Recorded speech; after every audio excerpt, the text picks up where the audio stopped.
Hello students, I am going to start today's video with structure of an animal cell. This is structure of typical animal cell, and animal cell have three important features. First is plasma membrane, second is nucleus and third is cytoplasm. Plasma membrane outer covering होती है cell की जो कि cytoplasm को cover करके रखती है. So this outer covering, ये जो आउटर लेयर देख रहे हो, this is cell membrane and cell membrane के अंदर येलोइश एरिया जो है this is cytoplasm and this is nucleus. Okay, ये थ्री इंपॉर्टेंट फीचर्स सेल के अंदर होते हैं. अब चूंकि हम सेल ऑर्गेनल्स के बारे में पढ़ रहे थे, सेल ऑर्गेनल्स साइटोप्लाज्म में फ्लोट करते हैं. ओके, जिनमें से फर्स्ट सेल ऑर्गेनल्स के बारे में हमने पढ़ा था, that is endoplasmic reticulum. Endoplasmic reticulum nucleus से अटैच होती है, मीन्स न्यूक्लियस के न्यूक्लियर मेम्ब्रेन से अटैच होती है एंड वो न्यूक्लियर मेम्ब्रेन से भी अटैच होती है. आप देख सकते हो यहाँ इसकी अटैचमेंट अच्छी तरीके से शो की गई है. This is first end of endoplasmic reticulum and this is second and. First and इसके न्यूक्लियस से न्यूक्लियर मेम्ब्रेन से कनेक्टेड है and second and plasma membrane से कनेक्टेड है, जिसको सेल मेम्ब्रेन भी कहते हैं. ठीक है, एंडोप्लाज्मिक रेटिकुलम टू टाइप की होती थी. First is smooth endoplasmic reticulum and second is rough endoplasmic reticulum. तो ये वाली जो एरिया है, ये वाली जो एंडोप्लाज्मिक रेटिकुलम है, ये क्या होती है? स्मूथ है. क्यों? क्योंकि इसकी सरफेस पे कोई भी ऐसी अपीयरेंस देखने को नहीं मिल रही है. ठीक है, तो that's why it is smooth. But अगर हम रफ एंडोप्लाज्मिक रेटिकुलम को देखें, देन इसकी सरफेस के ऊपर डॉटेड स्ट्रक्चर शो हो रही है. This dotted structure is called ribosome and इसी डॉटेड स्ट्रक्चर की वजह से इसे क्या बोला जाता है? रफ एंडोप्लाज्मिक रेटिकुलम कहा जाता है. ठीक है, उसके बाद आप देख सकते हो this is Golgi apparatus. Golgi apparatus में सारे वेसिकल्स एक के ऊपर प्लेट, जैसे प्लेट अरेंज होती है वैसे ही वेसिकल्स अरेंज होते हैं पैरेलली. ठीक है, एंड इसका फंक्शन भी हमने पढ़ा था.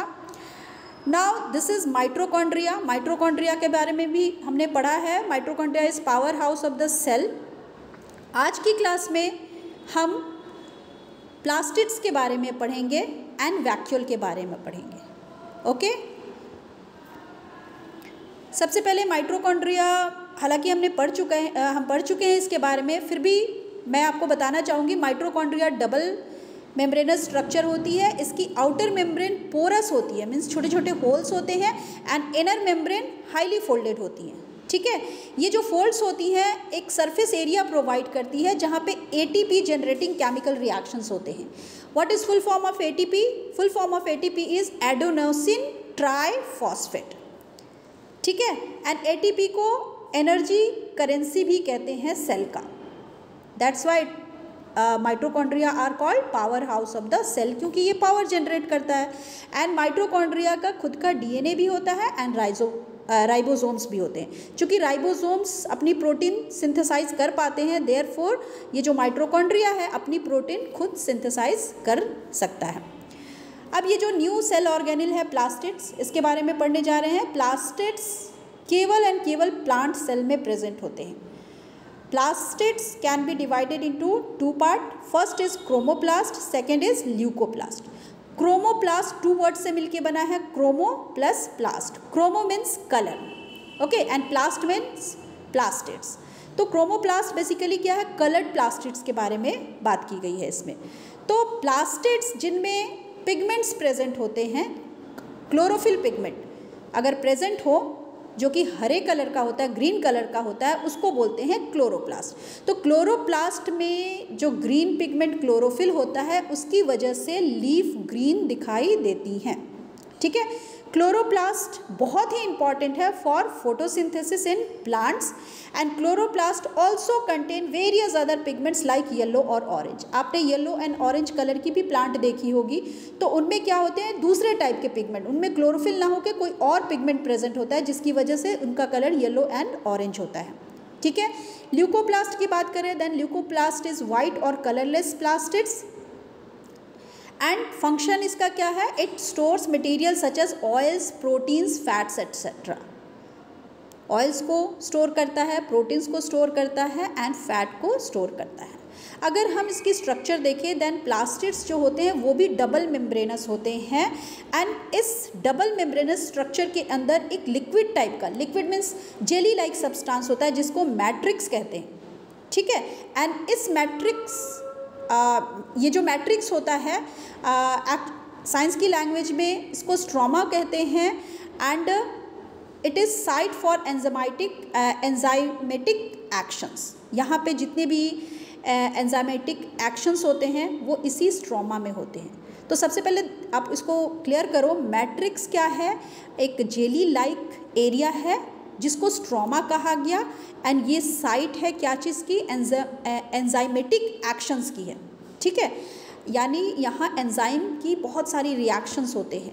Plastids have their own DNA, plastids का अपना डीएनए होता है एंड राइबोसोम होता है। अगर इनका खुद का राइबोसोम है then definitely they can make their own proteins, क्योंकि राइबोसोम का वर्क ही होता है प्रोटीन को सिंथेसाइज करना।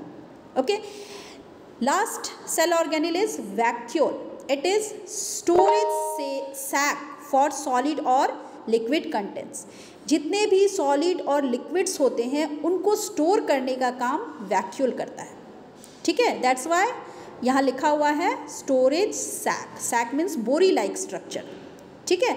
दे आर स्मॉल इन साइज, इसकी साइज स्मॉल होती है किसमें? एनिमल्स में, जबकि इनकी साइज लार्ज होती है प्लांट्स में। प्लांट्स में इसकी साइज अगर देखोगे तो ये 50 to 90% एरिया उस सेल का ऑक्यूपाई करके रखता है, ठीक है।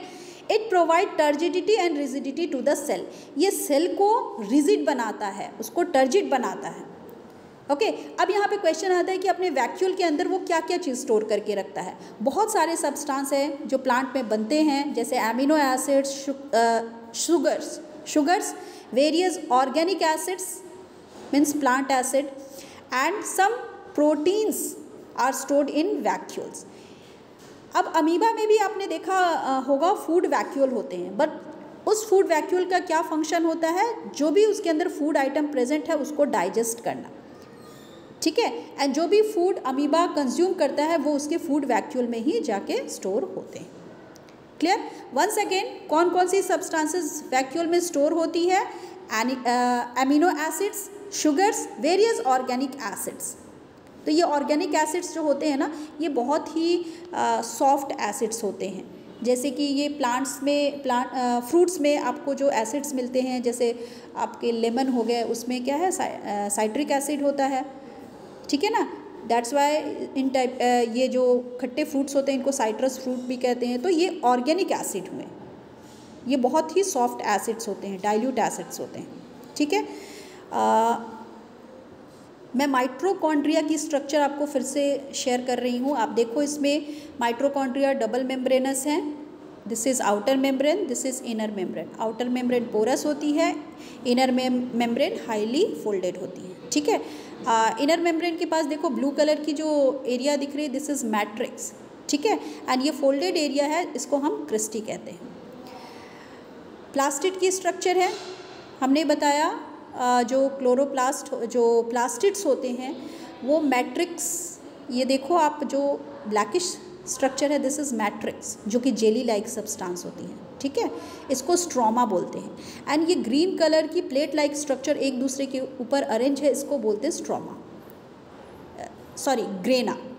स्ट्रोमा किसको बोला? ये जो मैट्रिक्स है उसको स्ट्रोमा बोला, एंड इसके अंदर प्लेट लाइक स्ट्रक्चर है उसको बोलते हैं ग्रेना, ठीक है। तो this is all about today's video. Thank you.